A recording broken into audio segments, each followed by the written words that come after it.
You know how long I've been waiting for this? Woo, I'm about to make a name for myself here. I don't think you guys walk away from this. You just make sure people know what happened here today. And when you get out of here, you have... Oh, hello. Welcome back, true believers. It's time for another episode of Comic Conversations.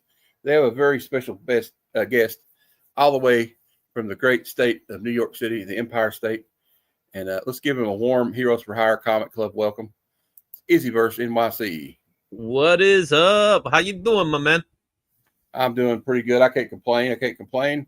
Just, living the dream, collecting comic books and trying to stay out of trouble. That's the best way to be. And that's the exact opposite for me, man. I love being in trouble.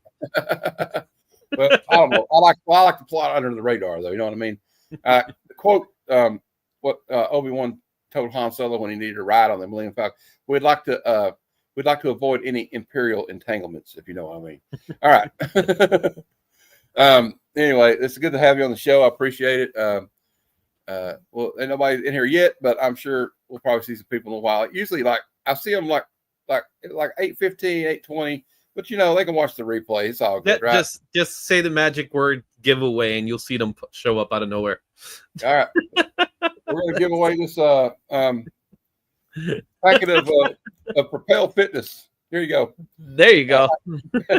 Maybe some Mio. We'll give away a bottle of Mio. Mio. Oh Lord. How about this stud finder? There you go. Complete with light, so it works. It works when it feels like it. But you get the nice little glow light right there. I may be giving away this Deadpool card at some point. From X-Force. Yeah. That was probably the only. This right here is more valuable than the comic book, unfortunately. But that's the way it goes, right? Well, I know. We'll start out, and I openly admit that I rip off my first question from Rob's Fat Stacks Only Slabs. Sorry, Rob. I think I still owe him some royalties for it, so we'll find out what Rob has to say about that. He probably took it from somebody too. Don't worry. It's all right. It's all right. So, what is your comic book origin story? You see, he took it from someone. My comic book origin story is I've always been into comic books since I was a little baby. Growing up, I grew up a kid. I grew up in the 80s. I was born in the 70s, grew up in the 80s. And I was obsessed with cartoons like Spider-Man, He-Man, Thundercats, you name it, those cartoons, Transformers, G.I. Joe, and things like that. But one that I was really, really loved was Spider-Man, specifically the old 69 cartoon, the classic Spider-Man, and then eventually Spider-Man and His Amazing Friends, the NBC series, which include those Incredible Hulk as well. And, somewhere around 87, my sister was dating a guy, and he had a friend who was into comic books. And he would come to the house and stuff like that, come to the apartment and stuff like that. We hang out, and he would bring his comic books. And I was drawn by them. There was a Captain America comic book specifically with John Walker, Captain America, and the new Bucky, that special white cover. I actually picked it up not so long ago. Me too. That book was really cool to me. I was like, this is awesome. And lo and behold, I decided, you know what? I'm going to go to my local newsstand, which was down the block. Yep, that's the one. Local newsstand down the block, and I'm going to buy a comic book. And the first comic book I bought was a Marvel Tales, and it features Spider-Man and the Mighty Thor versus the Living Monolith. Oh, and cool. it was a reprint of Marvel Team Up, but I didn't know at the time, and I didn't care, of course. I was instantly hooked. I've been collecting comic books since that time frame. But what was really cool about that time frame is that was the dawn of these new superstar artists. So I got in right at the time where all the big artists were popping up. Yeah. So Todd McFarlane, Rob Liefeld, Jim Lee, Mark Silvestri. He was already in. Arthur Adams was already kind of in the business already, but Andy Kubert, Andy and Adam, you name, and then Eric Larson, Mark Bagley later, and things like that. So I was collecting comic books and really reading comic books more than collecting comics, and I was drawn into it. I like most kid in the 80s. X-Men was the number one book. We always got X-Men. You had to get X-Men. So Fall of the Mutants was a big deal to me. Then Inferno, Mutant Massacre before all that stuff. And then even further behind, you had Days of Future Past as well as Phoenix Saga. And all these books were really part of it. But at the same time, I doodled a lot.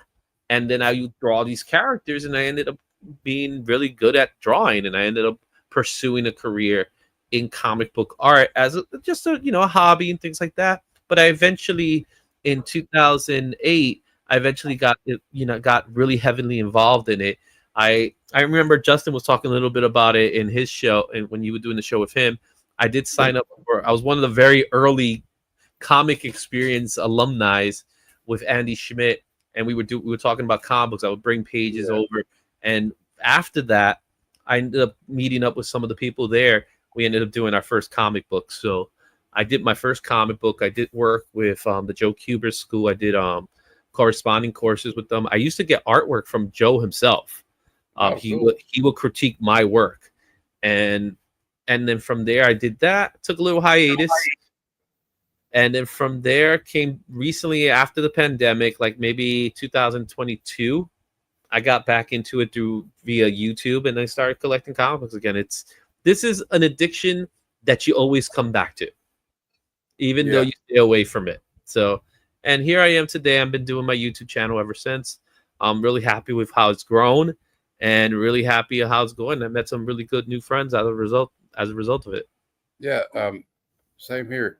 I think a lot of us find our way back to it eventually. Like, even if you, like, I always joke that, like, when I went to high school and discovered girls and cars and driving cars, I got my driver's license, I kind of slacked off on the comic books. I mean, I still got back into it, like with Image a little bit. Remember how Image was everywhere at that point, like in 93, 92. And because I like McFarlane. But yeah, what you said about Joe Kubert, I was going to ask you that about the Kubert School. I didn't know if for sure if you went there, but I kind of feel you might have, took part in that place. And the thing about Joe Kubert, I think you'll agree with me. I don't know. I think some of the younger generations that don't get it, but this guy was like huge. You know what I mean? And then his whole family's like a dynasty of that. But I think his daughter also is a creator. Well, actually, it's not his daughter; it's his granddaughter. So now it's a third generation. So you had Joe Kubert, who was the patriarch, and Andy and Adam were his two sons. And from there, I believe it's Andy's daughter. I'm not sure if it's Andy's or Anna's, but Andy's daughter now, she's doing comics. Okay. And she's living the legacy of the Kuberts. So it's 3 generations in. That's awesome. I love how they have the second, third generation artists. Like we got John Romita Jr. and I know some people give him a lot of flack, but I happen to like him. I'm actually going to get 2 things signed from it. I was a John Romita hater at one time. I was, and I will defend his artwork any day. Maybe not his current stuff, but I would defend his artwork any day because of his storytelling ability. See, there's certain artists that you look at and you say, "Oh my goodness, this guy's amazing," because his art has this detail or it's stylized a certain way that draws the attention. But then there's artists that there may not be the most stylized artists, but they understand storytelling. And that's where John Romita Jr. excels. He is one of the best storytellers in comic books. Yeah. It may not be the best looking artwork, but I promise you, when you read a John Romita story, you do not, John Romita Jr., you do not need the word balloons to know what's going on. That's your sign of a good artist. That's an interesting thing you bring up there, is that sometimes artists could either move the story or just completely make it collapse. I've seen stuff where you can have all these fancy splash pages and stuff, and they're like the panels, and I can't follow it, or I'm like, so what just happened? I'm still confused at what just happened. But I feel the same way about Romita Jr. that I feel about Frank Miller. I think his good outweighs his bad. Yeah. You know what I mean? And now Frank Miller may not have been the greatest artist either, but like when you're reading like the Wolverine miniseries, just some of the way he carries the story with the panels, along with Claremont. That's why I think it's. I don't know what your opinion on that is, but like I think it's if you got a writer like Claremont and an artist like Frank Miller that work together like that, they can really help tell the story together. I think. Yeah, it's a synergy. Yeah. So it's a synergy. So when you have a guy like Frank Miller, Frank Miller's unique, and what makes Frank Miller very unique is that, and I honestly believe this is the case with him. I believe he is a writer first, then an artist, even though his career started the other way around. Yeah. So his career began as an artist. For if you don't know the story about how he broke into the industry, he broke into the industry by way of Neil Adams, and long story short, he pestered Neil Adams because Neil Adams said he wasn't talented, he couldn't do it, don't bother, and week over week he just kept on pestering it, kept on, and every time he would, Neil would give him some kind of critique because some type of criticism. He would go back and work on it. Same thing with McFarlane. McFarlane was the same way. Yeah, he kept at it. He was persistent. So there was persistence that came along with it. And after a while, Neil Adams caved into him and said, "You know what? Let me see if I can get you some work." Got him a little job, and then, as the story goes, the next is history. But where Frank excelled was with his storytelling ability, and he was able to do things. Especially with Daredevil, I think Daredevil is his masterpiece. Especially when it comes to the Born Again storyline, he understood that character in ways that most people didn't do it. And prior to his run on Daredevil was gonna be a canceled comic book.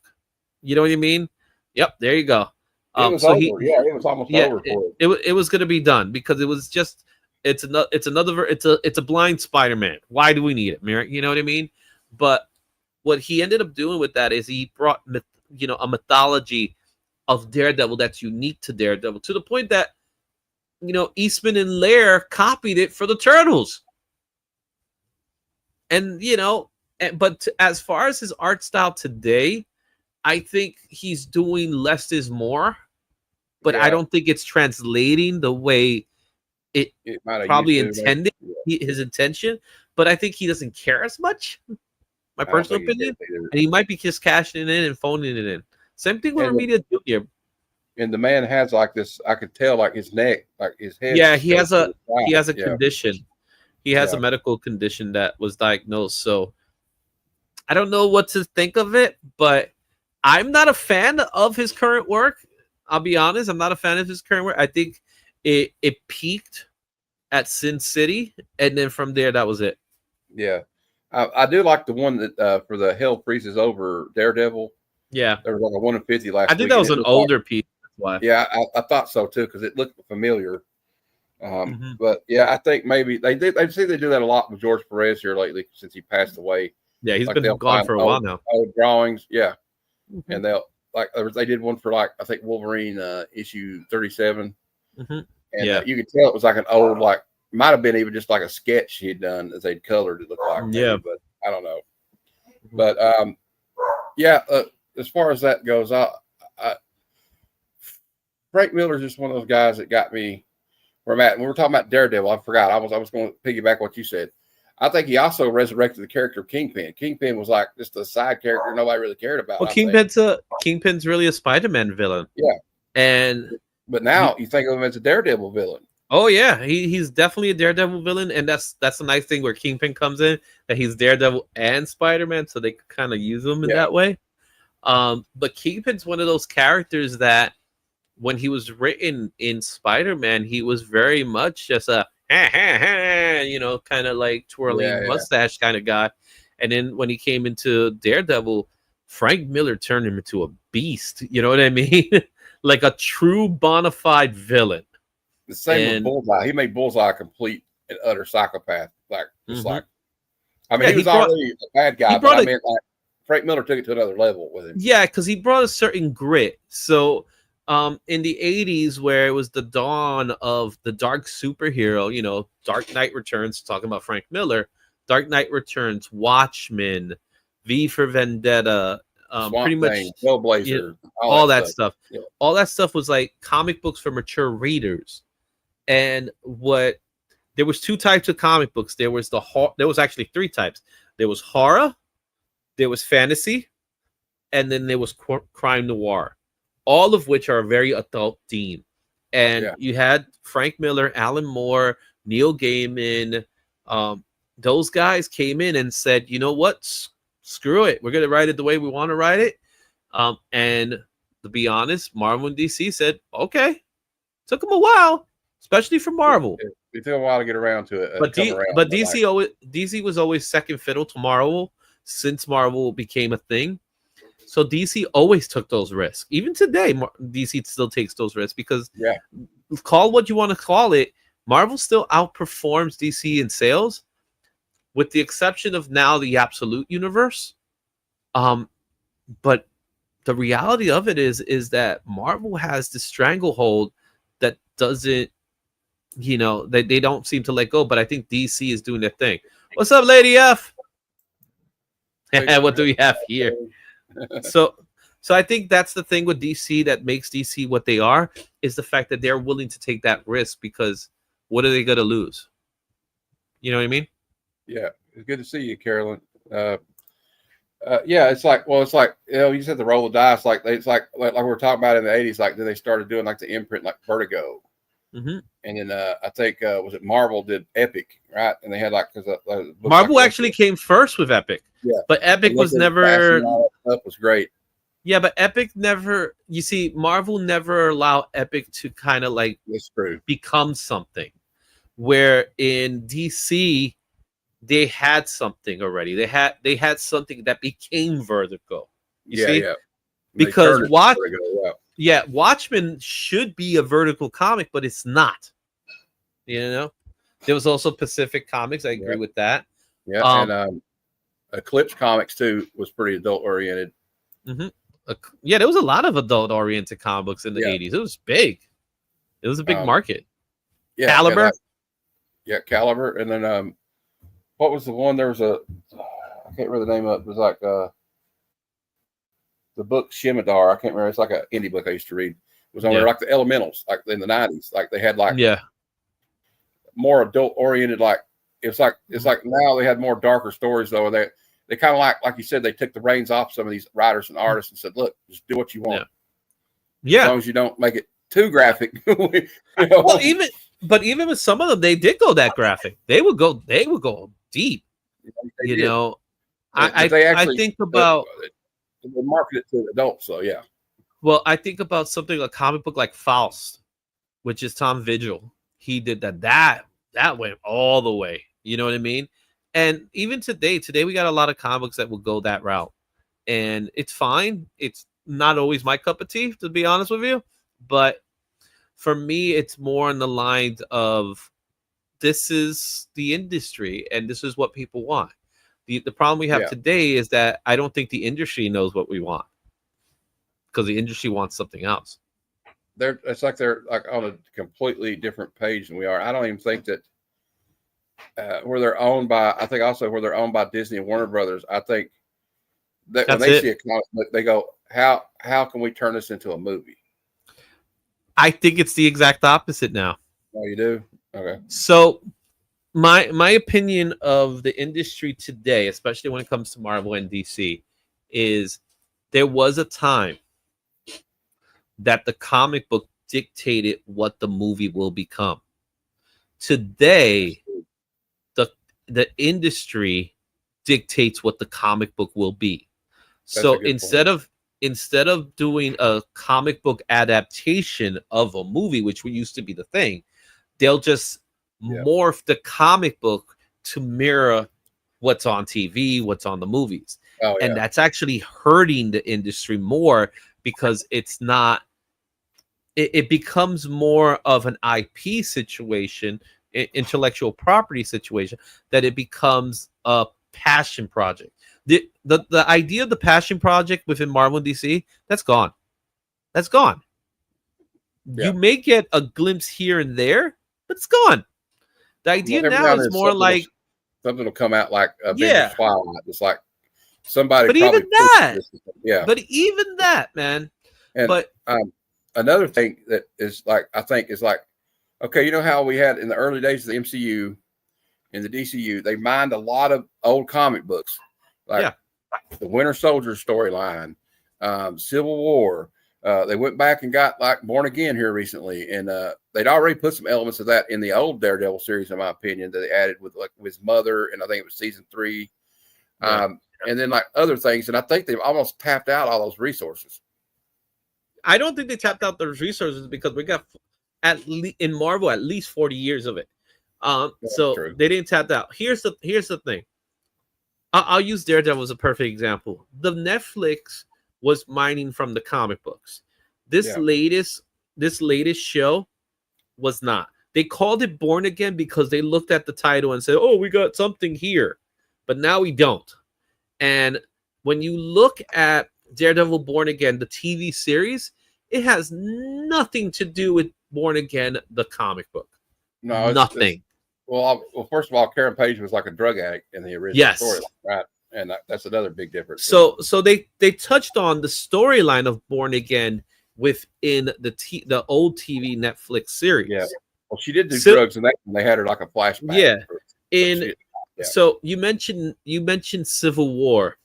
Civil War is a good example of taking what was in the comic book and changing it up and using the term, because there was a lot of things that were not done in the movies, Captain America Civil War, that was done in the comic book. We didn't get Peter Parker revealing himself.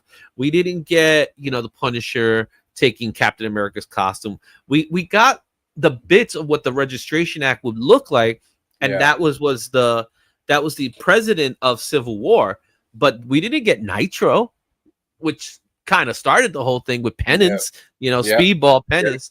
Blew up that house, So there was things like that. They did the Sokovia Accords to kind of mirror what the Registration Act was going to be. So they did take that element from Mark Millar's story, but the whole story, they didn't take much of it because they were too busy building upon. Well, the same thing with Endgame. Yeah, that's what kind of bothers me sometimes about what they do is like the thing about Ultron. Of course, they hadn't introduced Hank Pym yet, but in the comic books, Hank Pym was the one that created Ultron. Hank Pym, and a lot of that stuff. Now, mind you, I don't mind some of it. A lot of it I don't mind because it makes sense in certain things. Like, I don't mind that Tony was the creator of Ultron. I don't mind it as much. But I do mind when certain things just blatantly just say, you know what, we're going to call it what it is, and it's going to be nothing like it. And that's where I have problems. At least that whole movie was about Ultron. But that's what bothered me, even though I kind of like the director's cut, although I didn't like the original theatrical release. Mm-hmm. And I know I'm probably going to get some flack for saying this, but Batman v Superman: Dawn of Justice, it had some promise, but like what I didn't like was like, okay, we're going to take this little bit from Dark Knight Returns, and we're going to take this little bit from the Death of Superman, Doomsday, and we're going to do this and that, and then we're just going to throw it in there just to have like a pop on the screen, kind of like how in wrestling when you have he's getting a pop, like the Road Warrior pop they used to talk about. That's what it's called. Yeah, and World Warrior pop. Yeah, because they were if you made us about the Road Warriors, they were everywhere back then. Every kid wanted to have the makeup. I mean, me and my cousin went as the Road Warriors for Halloween one time. But anyway, I got to tell you a story about Road Warriors for me. So I got a story with them. All right. So you know what I'm just saying. Go ahead and tell it. I was done. No, so when I was a little kid, I'm really into wrestling.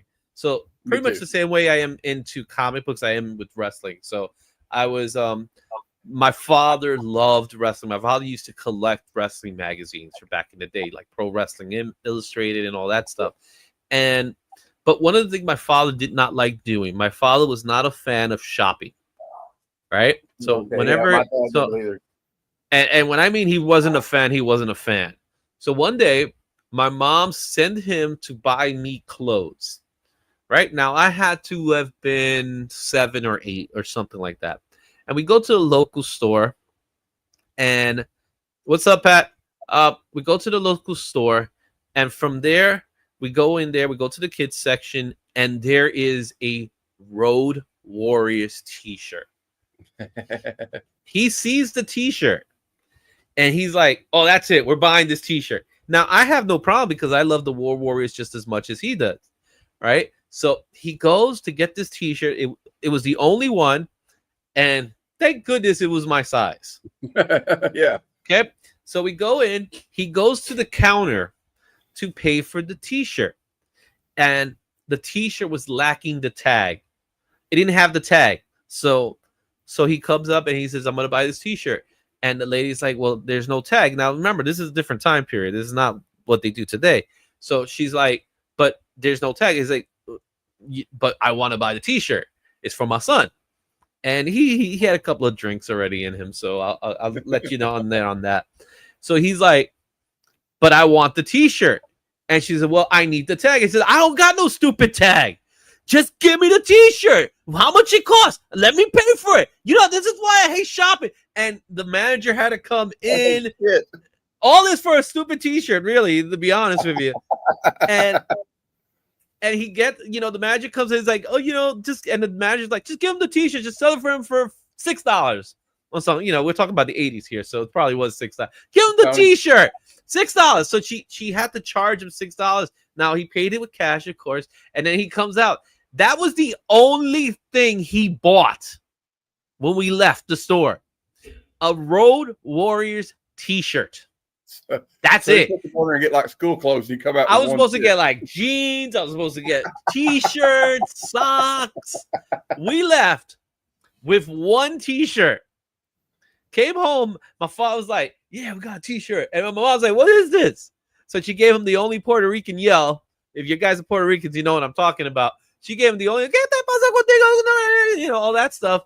And he said, but we got the shirt. We got the shirt. We're good. I love that shirt. It was cool because it wasn't a WWE shirt. It was like an NWA shirt and stuff like that. And it was pretty cool because it was definitely different.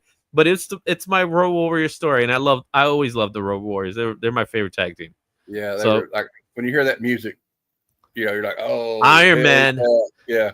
It was originally Iron Man. Yeah, it was like when they were in NWA when it was like a Crockett territory. Yeah, everywhere they went. Music like that. Yeah, like the Freebirds would come out. They would actually come out to Freebird by Leonard Skinner. And of course that once we got the license, they're like, no, you can't do that anymore. Well, what they ended up doing in WWE is they just copied it. They redubbed it in some way. That with a lot of things. Like I remember when I was watching when CM Punk changed his song, I was kind of shocked that they actually paid the money. For he was Living Color. He was a big enough character. That's why. Yeah, they did do that, but of course WWE did start doing that more with like getting bands to like do songs for wrestlers like Randy Orton. I think it was Rev or something was the name of that band that does his song, and I can't believe I still remember that. I have some useless information stirring around in this head. I know, same here. We're all the same way, man. And it's what we do. I could tell you every WrestleMania main event up to I think 20. After 20, it gets all fade. It gets all Yeah, that's my band. That's my tag team. Oh, with Paul Ellery. I have to throw in Paul Ellery in the mix. Yeah, actually, if I can find it, hold on. Precious Paul Ellery. Oh yeah, and you know what? The funny thing was about Paul was like. While other guys, there's a video of him like while other guys are all like doing coke and partying, he's backstage reading a nice book, just like keeping his nose clean. If I can find it, or at least he tried to make it look like he was. I don't know. So you know why Paul Ellery was with the Road Warriors? Why? It's the same reason why most managers are with wrestlers. Because they're not talkers, right? Nope, it had nothing to do with talking. What was it? He was their driver. Oh, okay, yeah, I can see that. Well, they'll also do that with like wrestlers. I have a Road Warrior comic, but I can't find it. You know how. So most managers, what a lot of people don't know about most managers, they're usually the designated drivers for the wrestlers because the wrestlers will get drunk and stuff. I've heard that before. Like Mr. Fuji would like drive Demolition around. The problem is when the manager is just as bad as the wrestler. Well, Mr. Fuji was. They said they would prank somebody so bad, like a guy passed out drunk, and they duct taped him to the hood of the car. Yep. And started Those are driving great down the road. There's some great stories you would hear. There was some bad. that. They pulled some crazy ribs on people back then. I mean, Mm-hmm. they would probably get fired for it today. You know, let's just be Oh honest. yeah, definitely. Well, Mr. Perfect was notorious. Perfect, Owen, those two were like the worst when it comes to that. Mhm. I would Nikolai expect said it. he would drive for them for a road. Okay. Unfortunately, they're both no longer with us anymore. I think Yeah, Paul Ellering may be alive, but he's probably in his Paul 80s. Ellery's still out Yeah. there. He's still doing his thing. Yeah, they had that whole like, was it Dusty Rhodes was actually the one that came up with that term, the Road Warrior Pop. He was like, oh, they're at the Road Warrior Pop. Yep. The gorilla position is based off of Gorilla Monsoon, so there's a lot of things like that. Mhm. Yeah. So it's like, but yeah, I could talk about wrestling all night, especially like the back in the 80s, like, you know, we had Macho Man Randy Savage. I grew up in the South in Kentucky. I'm in southeastern Kentucky. Yeah. So we're near the Memphis territory. It would have been back then. So Memphis wrestling they would travel Lauder to and Louisville, stuff like that. And and Tennessee and then Indiana. So like I remember watching that on Saturday morning or Saturday, like at 1 o'clock, and coming after cartoons. And it would have I remember watching Macho Man Randy Savage before he was ever in WWF. Yeah. And like I said, oh, I love this guy. And then he went to WWF, and I was like, hell yeah. So, and then even Jerry Lawler, I like that. And I was a little kid remembering when like Andy Kaufman would be on there going, you see here, everybody in Memphis, Tennessee, this is deodorant. You put it under your arm so you don't stink. Memphis. Yeah. Because I have a brain and you don't. Tennessee, yeah. A lot of those guys from the South, you know, the Jeff Jarrett territories and stuff like that. And Roddy Piper was like that too. He was a beast when he was like a heel in like the Crockett territory in like the Mid-Atlantic. Well, Piper comes all the way from Oregon territories and stuff like that. And there was a great heel move where he comes up and he's in the Mexican area, so like California. I heard the story. Yes, you heard the story about him, and he says, "I'm gonna sing the Mexican national anthem." Yes, and he starts singing La Cucaracha, La Cucaracha. And he said, everybody in the crowd was wanting to kill me because it was the Guerrero family, and in Los Angeles, the Guerrero family was like royalty. You know, they are. And in Texas, it was like the Von Erichs. The Von Erichs was territory. So yeah. And but to every good hero, there was a good heel. World class.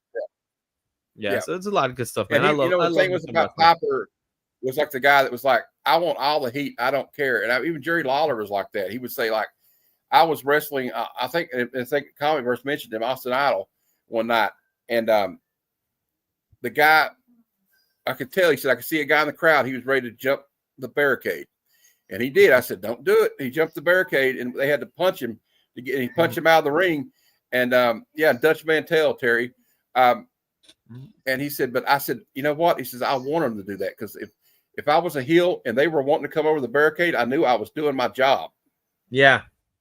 But that was the thing back then, right? So the problem that they had was that they were, you know, kayfabe was a real thing at that time, and they were trying to give the impression that this was real, even though it was an unwritten rule that we knew it wasn't.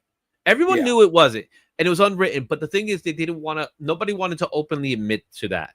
That's right. And what ended up happening was, and you know, granted that WWE is responsible for really killing kayfabe, but I think for good reasons. What ended up happening, what ended up happening is that people were getting really hurt, and there was real situation. There was death threats. Bruiser Brody was killed as a result of kayfabe. Yeah, he was in Puerto Rico wrestling. Yeah. So, you know, with all that going on, you know, the fact that we knew that wrestling was predetermined, you know, instead of saying the word fake, it was all predetermined. But at the same time, there was especially in certain areas, there was this level of, no, it's real to me. That's how it is. So And there's stories about like Harley Race going in bars and people wanting to try him out. oh yeah.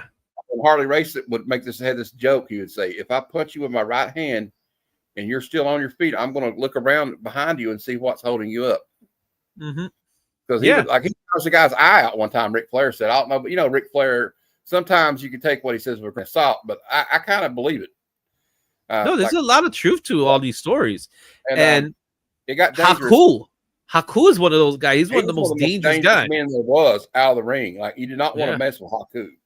Mm-hmm. And another funny story, when we were talking about how much they protected kayfabe, I remember watching John Stossel tried to goad what's his name? I can't remember his name all of a sudden. He was interviewing a wrestler. I can't remember his name all of a sudden for some reason. The blonde-headed guy. And he kept saying, "Oh, it's fake, ain't it? It's fake." And they were like, so he popped him upside the head and busted his eardrum. Yeah. Yeah, I feel you, Terry. I get it. I get it. Yeah. Ric Flair is he's a very divisive individual. And yeah, but the difference between Hogan and Flair is that with Flair, it was more of sexism. He was the guy did some really bad stuff. And people are more willing to, for some reason, people are more willing to forgive him. What Hogan said was, he got caught being racist. Yeah. And and that's where the people had a problem because he was never really apologetic about it. Where Ric Flair will always cry and be apologetic. Yeah. But Ric Flair, Hogan, I'm sorry, I didn't mean to cut you off. No, but what I was going to say about Ric Flair, the plane ride from hell, that story that's problematic. That's bad. It's bad. And it was a story that they were proud of talking about it. That's the craziest part. And the fact that he didn't get arrested or anything like that is a miracle. He should be happy he's been able to live his life with all the stuff that happened on that day. Yeah, a few of them should be on that flight, to be honest with you. They were acting crazy. But, and that one about Brock Lesnar and Kurt Angle trying to fight or wrestle in the while they're in the air. Yeah. I mean, those stories are crazy. It was like, I'm glad I wasn't on that plane ride. And then who was it? And Dustin Rhodes was drunk. And then, also Brock Lesnar comes off as a creep too, because of what he was. Well, now he's even more with what's going on right now with the whole McMahon. Yeah. And to jump back to the Hogan thing too, I think another thing that's got Hogan is he always tells these exaggerations. Like, I tried out to be the bass player for Metallica after Cliff Burton died. All this stuff he says, or I was going to be a bigger star than Rocky was in that movie. They were I was supposed to be, or something. He'll say stuff like that. Actually, there's truth in that.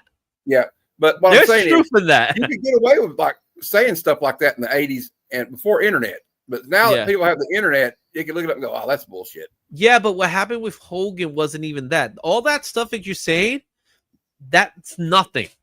What happened with Hogan is that he did not want his daughter to date a black man. And he got caught on video saying the N-word. When he said the N-word, that was it. That was it. But that wasn't the nail on the coffin.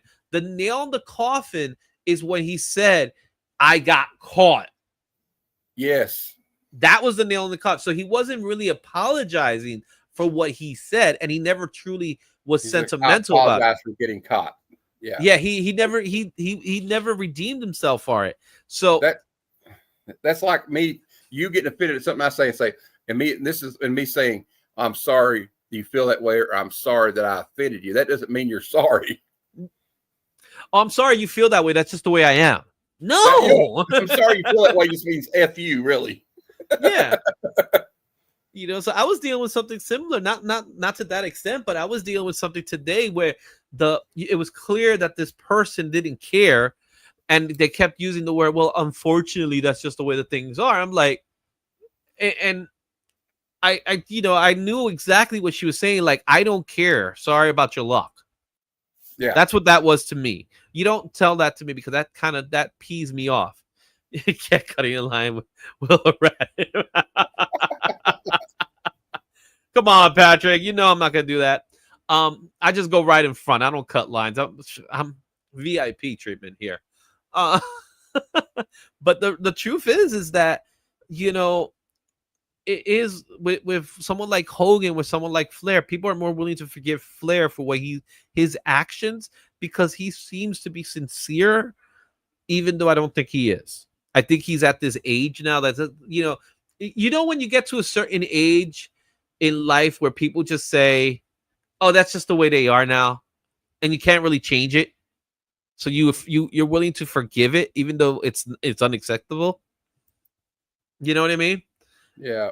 So it's a lot of stuff like that. So there's so much stuff like that he built. Now Hogan was one of my favorites growing up. I loved Hogan as a kid. I'm not gonna lie. You know, I love Hogan as a kid. I had a poster of Hulk Hogan in my wall at one time. I had the Hulk Rules shirt and the bandana. Same thing with Warrior. Warrior was, I love Ultimate Warrior, but then when I find out the stuff about Ultimate Warrior, I was like, you know what I mean? And it's like, don't get to know your heroes. You know what I mean? Don't learn about your heroes, because then you got to find out how they really are. They're all egomaniacs, and they were on steroids and cocaine and all kinds of, Yeah. So that's one thing. I think it's probably the industry's got a little better, but like the other thing that got Hogan was when all the wrestlers like national start talking about him, like and the people like Vince Russo, which you can take what Vince Russo says with a grain of salt most of the time, but that stuff like remember the classic saying, because he had creative control, that's not going to work for me, brother. Yeah, but you know what? I think so. I hear that story a lot with Russo. I don't buy Russo. I think what Russo was doing, Russo was going into business for himself. Oh, and absolutely. He tried to make something out of it, even though he was trying to make something out of it, but it was almost as if he was the only one that knew. Yeah, well, see, that's not the only incident I'm talking about, though. Like, you hear, like, I watched the interview with Jesse the Body Ventura saying, look, I tried to unionize the boys in the locker room, and he stooged me out to Vince. Yeah. And like, so you hear stories like this, like an Undertaker tells a story about him pretending like he got hurt by the tombstone. When you look in the replay, his head's like that far above the mat. And like, selling the kayfabe, baby. It's just stuff like that gets. That's all selling the kayfabe. Russo either. I never liked Russo, and he's from New York. And Russo, here's my impersonation of Russo. Bro. He's a moron. Russo's a moron. I'll say it in his face too. All right. I love how we ended up talking about wrestling. We spent 42 minutes getting into wrestling. What was your comic book story? Sorry. You don't have to apologize. I love talking about wrestling. I didn't mean for it to go that way. It's just sometimes on my show, it just goes where it's going to go. You know what I mean? It's just the way it is. Like no need to apologize. No need to apologize. I know you're doing a lot of artwork, and you're still in the. Are you published? Are you planning on publishing anything, like self-publishing anything, or are you just doing like the sketch covers? So pretty much. Thanks for asking. What I've been doing lately is I just do really sketch covers because of my time. I don't have the ability to do that. Someday maybe, if I feel if the passion comes in, the reality of it is that you have to have a certain passion for that kind of stuff. And if you don't have the passion, you can't spend hours on the drawing table. You just can't. I can tell you right now, I've spent 18-hour days on the table just drawing. The whole 18 hours. The only thing I have in front of me is a drink, and maybe I'll stop to go to a bathroom or something like that, where my wife will have to bring me food and I'm still eating and drawing. I don't have that in me anymore. I do still have I'm always drawing, always. So I'll show you something just for your eyes. I've shown this before, but let me bring up here to the other side because this is one I think you will appreciate. But here's one. Oh, right. And I give these usually at a really inexpensive price and I'll show it to you so you make sure. Because I know people when they buy sketch comic books, they spend a lot of money on it. I want to be able to give you guys something that's affordable for you. I'm not concerned about the money as much like that. So this is one of those pieces. I'm selling this thing. If anybody's interested, I'm selling this piece for $60. $10 goes for Comics Curing Cancer. So that's the purpose of it. If you're going to Heroes Con, I get to hand it to you. So, that's the idea. So there's this one. Here's another one that I have that's waiting. I may talk to you about one of those. Okay. Later on. Here's another one, a Batman that I did. I did the Cityscape. Like same scenario. I'm selling them for $60, and I'm giving $10 to Comics Curing Cancer. The other money is really for Heroes Con, so I can have some spending money in Heroes Con. That's the idea. One that's not for sale is this one. Oh, I like that one. So this is what I consider my first CGC cover. I wish it was 9.8, but it happens. It's a sketchbook. It's a sketch. That's probably why. And I did manage to get it. It does say Izzyverse on it, and that's something that I'm really proud of. So I have that going on. I was gonna say if I can't get it and it's still available after Heroes Con, because I'm trying to save, I'll get it. But if you have to sell it, I understand. But I really like the Judge, or maybe I can send you one in one day. My mom does that too for people. Like, she doesn't want to charge too much so people can, get one that's affordable, because she's not really an established comic book artist. She's an established artist in the area, like doing old pages. Yeah. But, well, for me, it's not about the money anymore. I have a job. I have a career job. I'll say that much. I have a career job. I'm really happy in the YouTube platform that I have right now. Now I notice I'm Heroes for Hire and you're Izzyverse. That's perfect. Oh yeah. We'll switch it out. Oh. That's fine. But yeah, what is it? It is. But what I want to be able to do is I want to be able to give to people what that they could have it. Not everybody can spend $200 on a sketch comic. Yeah, or worse, they spend that $200 on a sketch comic and then they're done, and they can't buy comic books. I don't look at it that way. I look at it as like, you want a cover, I'll give you a nice little headshot, I'll color it in and stuff like that. So that's the idea. These are like for Heroes Con, because I want to be able to give people, like, I want to hand it to them. Take take $50 for myself, but then take the other $10 and put it for Comics Curing Cancer, which it's a big thing to me. My uncle just recently passed away from cancer as well, and it died like 5 years ago from it. Yeah, my uncle died this past year, so it's still fresh in my memory. And he talking about wrestling. He was the guy that took me to wrestling events. He took me to the first SummerSlam, so I was at the first SummerSlam. And we used to have a blast, things like that, because being in New York, we get to see a lot of wrestling in Madison Square Garden. Yeah. So that was it. So there's that. And so if anybody's interested, just hit me up on IG. Let me know what you're interested. I have so many blanks. So chances, if it's a main character, I should have it. If it's not, then you just let me know, and maybe I will, or I could find it. And that's the idea. Okay. Another question. You're talking about, like, when you enjoy the platform of YouTube. That's kind of piggybacks to one of the questions I ask everybody that comes on that is a YouTube creator. What made you decide? Like, I know what made me decide. I was just like, you know what? I'm going to try it. I've been putting it off.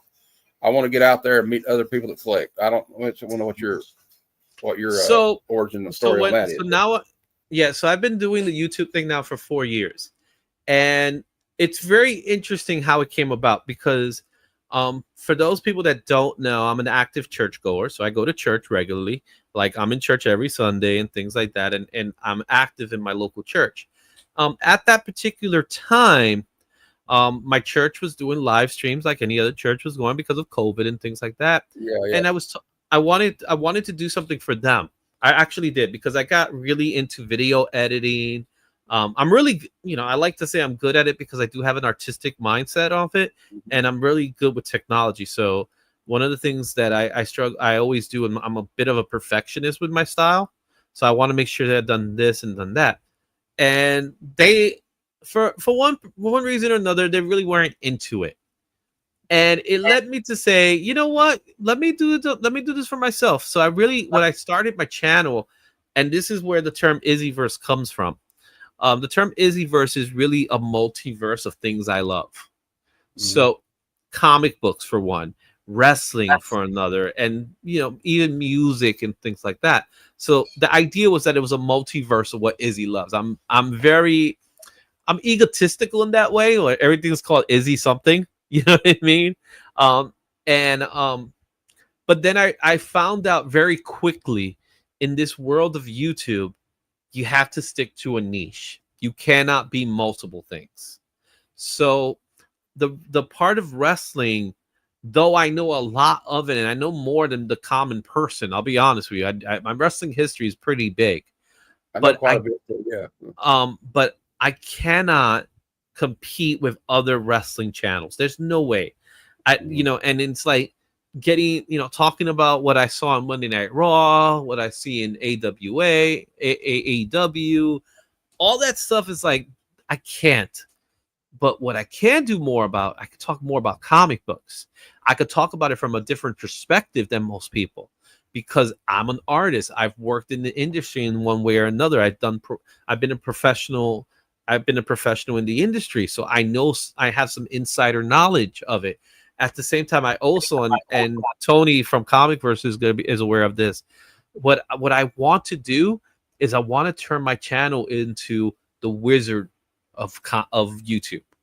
Now, yeah. I found out recently that there's somebody said they created their Wizard of YouTube channel, but you see, that's not what I want to do. What I want to do is I want you to come to a channel where you get a trending list, you get a look back list, you get a creator spotlight.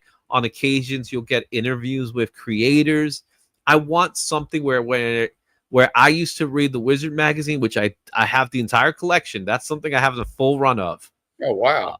Yeah, because I collected them when they came out. I subscribed to Wizard, and I want that for my channel. And I think I'm finally at that point where my channel has become that. It doesn't say the Wizard Comics of YouTube, but I want something where you could do a trending list, and a trending list that makes sense, not a trending list that doesn't make sense. And so I based it off of multiple trending lists, and I consolidated into one list using a spreadsheet that has that information. So you could see firsthand, it's number 1 here, it's number 3 here, it's number 10 there. But at the same time, when I put it all together and I put the sales figures as well as part of that, then you get a real sense of what really is the top trending comic book. So there's that. Then there's a creator spotlight, which I think I take a lot of pride with creator spotlight in. What are the top books that people care about, or why these are the most important books of this, whatever this is, whether it's, creator spotlight on John Byrne or creator spotlight on Chris Claremont. More recently, we did Green Lantern, we did Superman. So we started doing more like that. I wanted something like that where you could see what books you're going to hunt for. Which of these books are inexpensive as well, because you could go into a hunt. That's the thing. Some people say, hey, I don't know what to go, I don't know what to look for. Well, if you're a Superman fan, these are the top Superman books, according to me. Yeah. What are the top indie books? Let me show you what the top indie books are. I may miss some here and there, but then again, this is literally 100% all Izzy. I have nobody helping me. Like, there was a time I was trying to recruit my kids to help me in the channel. They're doing their own thing. They don't care, So, but the reality of it is, I take this very seriously, from my equipment that I want to use, from the lighting that I have, even this background that you see. I want it to be presentable. Yeah. I'm a perfectionist that way. When it comes to my editing, I want to make sure my editing is as good as it possibly could be. Sound quality, the microphone I'm using, all that stuff is so important to me, because it matters to me. And then if it matters to me, then it's going to showcase in the product. Well, yeah, that's why I've been working harder at like the videos I put out. Like, I don't do as much editing, but like the video intro thing I do, and like I try to work on my thumbnails, because if you saw mine like in August when I first started, and I think I'll get better at it. Everybody evolves. Yeah. And I'm trying to get better at it. I need to get I'm trying to get better equipment, so that's probably my biggest setback, because I'm on a laptop. Yeah. So I got a computer. My buddy's going to give me like the little tiny PCs he built for me. And I got stuff like that. I'm going to get a wired connection, but anyway, let's not get into that. But like, yeah. And I do try to do mainly comics, but like where I have a love of movies, I kind of feel like sometimes movies and comics can go hand in hand. Of course. And so I kind of branched out into that because I mean, I don't know. And actually, it's turned out that some of those are some of my most popular videos so far. Yeah. So it's interesting. It comes out. It eventually comes out. You just have to you just have to find the audience. And once you find that audience, you work with that audience and you help build that audience and you continue to grow the audience.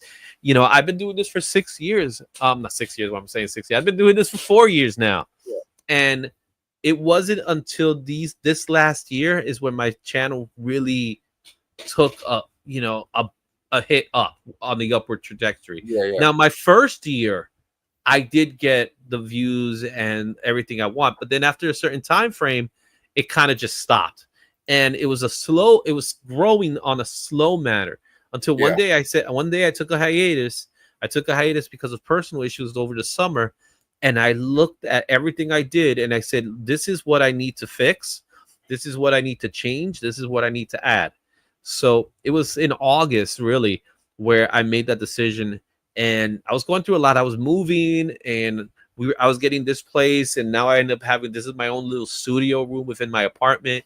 And this is a 3-bedroom apartment, and you know, I have a bedroom, my girls have a bedroom, and this is a bedroom that I turn into a studio, right? This is where all my comic books are. This is my home.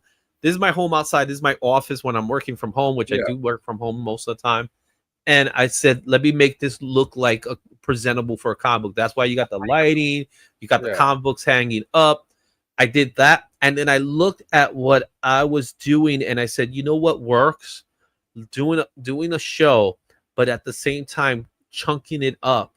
So when you watch my channel, when you go to my channel, you could see a live stream on Monday. And then throughout the week, you see that same live stream edited down, but based on segments. And now I have segments, and to YouTube it looks like I'm throwing new content almost on a daily basis. What it really is I'm taking the information that I have here and I'm splitting it up, and now I'm getting the views that I want. Now I get people that don't watch a live stream that are watching the videos because it's 15 minutes long so they could digest it, or it's 30 minutes long and it's not 3 hours long, because when I see a video that's 3 hours long, I'm not watching it. And that's a fact of life. Me neither. Like, absolutely. Like when I'll watch, sometimes sometimes I don't always comment. I'll be lurking, but I'll watch your, like when you do lurking is dangerous though. I find lurking to be dangerous. I want the comments. I need the thumbs up, because that tells YouTube. Or something no, I get that. No, I totally get that. But what I'm saying, and this is for everybody that's watching, we don't grow if we're lurking. We only grow when people put comments in, when people are putting those thumbs up. That's how YouTube knows you care. Yeah. When you take a moment to put that thumbs up, when you take a moment to put a comment, that's why you see so many people say, please hit that like and subscribe and make sure you leave a comment, right? That's why they do it, because that helps the channel grow, because it says this person likes it, this person must like it.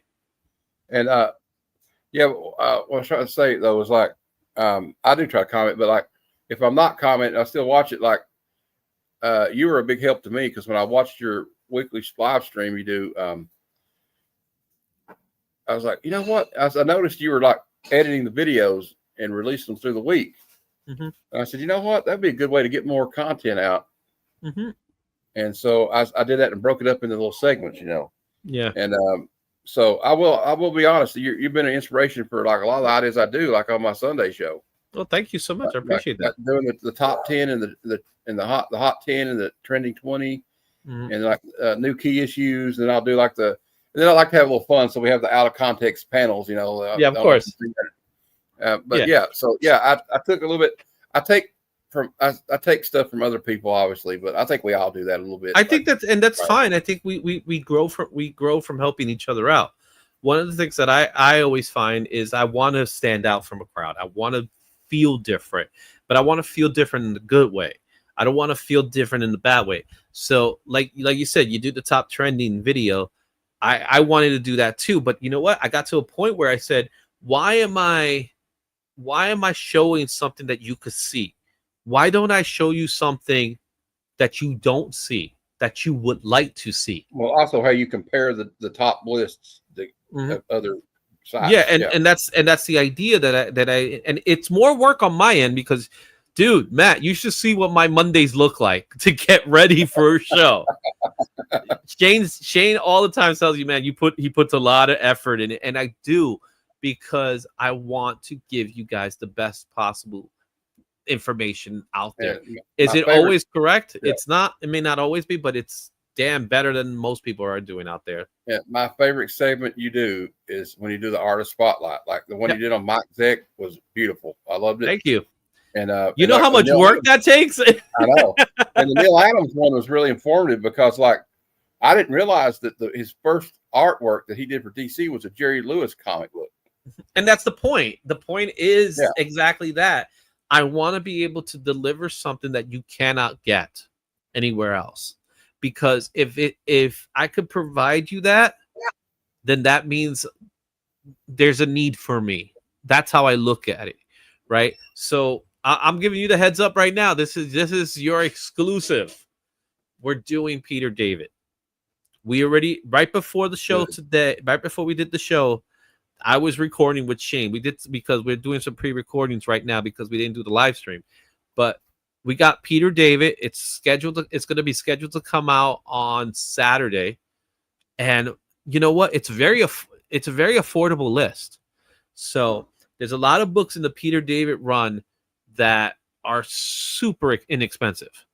And it's not about the biggest keys. It's never been about the biggest keys. Because if that's the case, that's great. But it's about what made this guy great.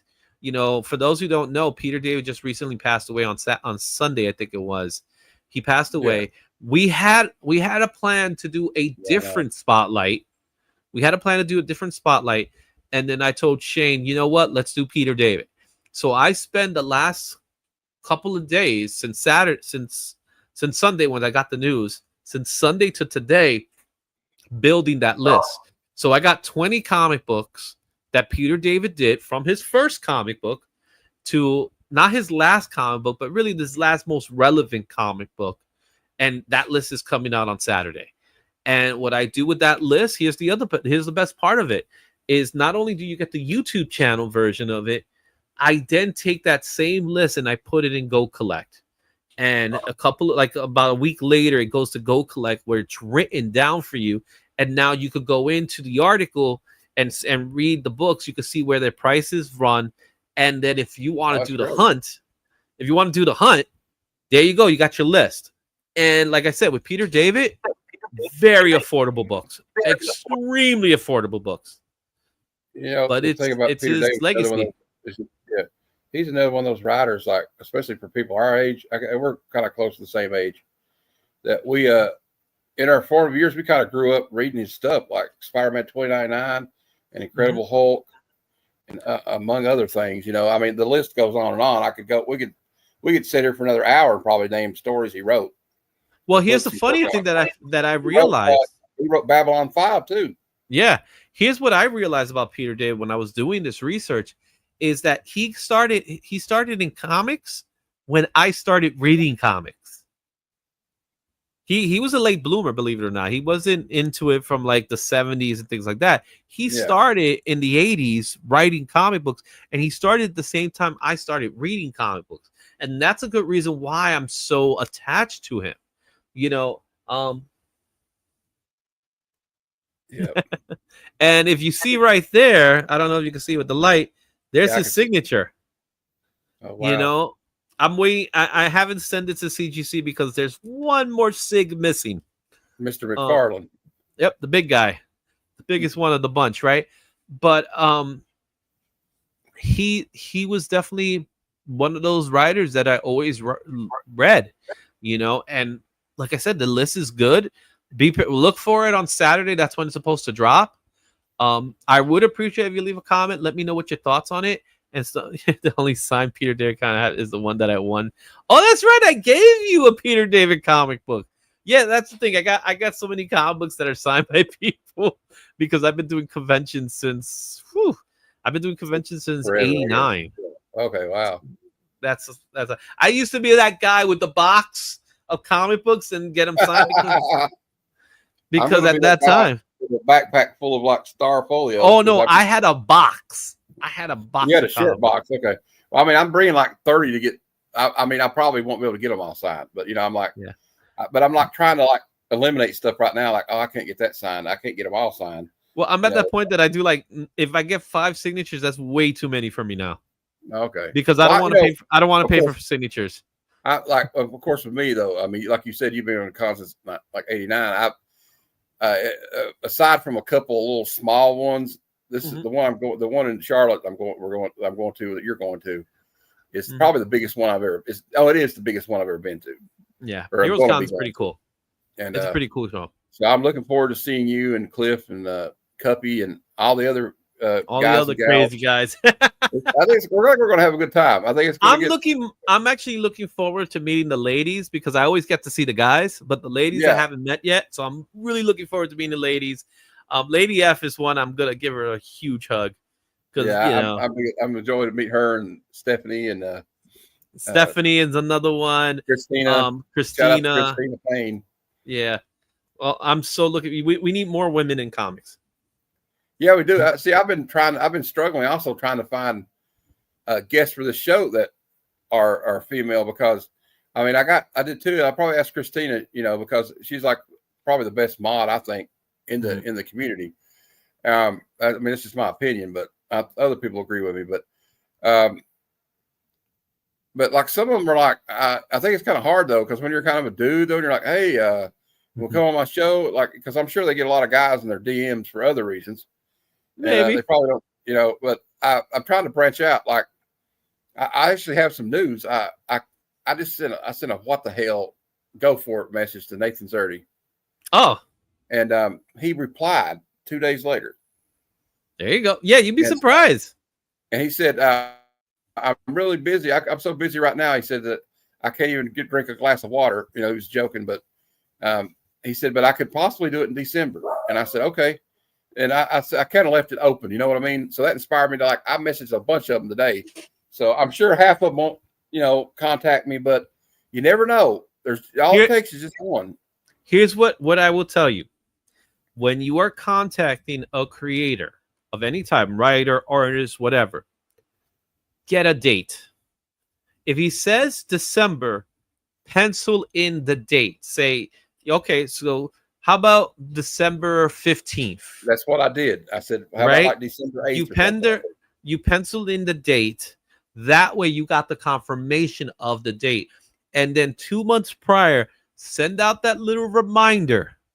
Because again, they're busy, right? Send out the reminder and do it. The other thing I will say is this much.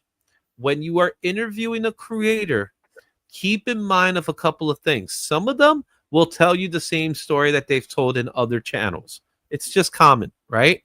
Yeah. But if you really want to impress them, look up their information, look up what they've done, look at, see some history, ask them questions that they probably don't hear. Like they're going to hear the stories of how you got started, what is something, but better yet, tell me a little bit about your technique, like an artist. Tell me a little bit about your technique, what special tools you use. Those are the questions you want to ask.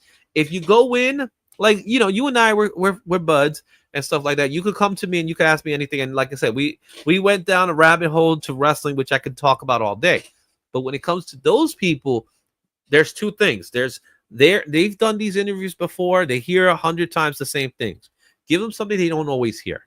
And then second of all, also pay attention to whatever your audience is. Your audience is very important because your audience has questions and you have to start thinking like your audience. And that's kind of what I do a lot. That's why I let people in the chat ask questions. Like, well, we kind of ran over today, so we're not. I'm not worried. I just got to go to bed early. All right. Well, I guess that's probably a good stopping point. Before we go, I want to thank you very much for coming on today. I appreciate it. Not a problem, man. I was glad to do it. I'm happy you told me now because I would have forgotten. Because again, busy. But I would like to, before we go, I gotta do a little housekeeping for the channel. On Thursday at noon Eastern, we'll have another episode of Good Cinema, and we'll be reviewing the movie No Country for Old Men, starring Tommy Lee Jones, Javier Bardem, and Josh Brolin. And later on that night at 7 p.m. Eastern, the Comic Lounge Hangout. Sometimes it's 2 hours, sometimes it's 5 hours. Hopefully it's not 5 hours this week. I really don't feel like doing that. And then I got another episode of Comic Conversations on Sunday because he had to reschedule because of work conflict. So we got Comic Conversation Wake and Bake with Razor Comics. That should be interesting. We'll probably have a good time. And then the Sunday Super Show Extravaganza at 6 p.m. Eastern. You know, we do a previews of the new Comic Book Day stuff and the trending comics of the week. A little humor with the out of context panels. And then Monday, for Bad Cinema, we'll be reviewing the Russ Meyer 1965 film, Faster Pussycat, Kill Kill. So now that's the title. Yeah. And actually, a little trivia about that movie. The White Zombie song, Thunder Kiss 65, is about that movie. Not surprised. Rob Zombie is definitely a historian in that way. Yeah. So I guess that's a good stopping point. Again, Izzy, thank you for coming up. You got anything you want to promote before we go? So for those of you who don't know who I am, again, Izzyverse NYC at YouTube. You can find me also on Instagram, Facebook. Links in the description too, by the way. Yeah. Also check out Cover Price because I do videos for Cover Price. They usually come out on Sundays. Cover Price as well as articles we go collect. And you can always check out stuff. I got sponsorships with Global Comics if you want to read digital comics as well.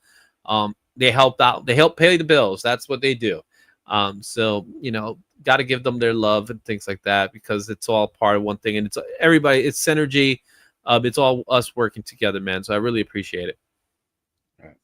Yeah, I agree. And I also love just having an outlet to talk to other people that are like-minded people. So, hey, Missy Mars, thanks for stopping by. But I guess we're going to end it there. So until next time, true believers. Excelsior. Excelsior, exactly. Come, son of Jarrell! Kneel before Zod! Snitchy boochies.